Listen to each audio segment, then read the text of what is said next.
మాట. రామాపురం అనే ఊరిలో గొప్పన్నకు మేకల మంద ఉంది.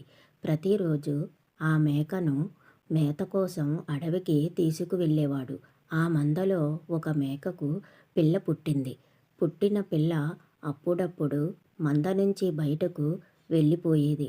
ఆ విషయం గమనించిన తల్లి గట్టిగా హెచ్చరించింది. అడవిలో క్రూరమృగాలు ఉంటాయి. మంద నుంచి బయటకు వెళ్ళొద్దని గట్టిగా హెచ్చరించింది. అయితే తల్లి తనపై కావాలనే కోపపడుతుందని, బయట చాలా అందంగా ఉంటుందని తన సంతోషాన్ని అడ్డంకి చెబుతున్న తల్లిపై కోపం పెంచుకుంది. ఒకరోజు తల్లి చూడనప్పుడు మంద నుంచి బయటకు వెళ్ళిపోయింది. ఒంటరిగా తిరుగుతున్న పులికి కనిపించడంతో ఒక ఉదుటు పంజా విసిరి మేకపిల్లను ఆరగించింది. నీతి: పెద్దలు ఏది చెప్పినా అది పిల్లల మంచి కోసమే, వాళ్ళ సంతోషాన్ని అడ్డుకోవాలని కాదు.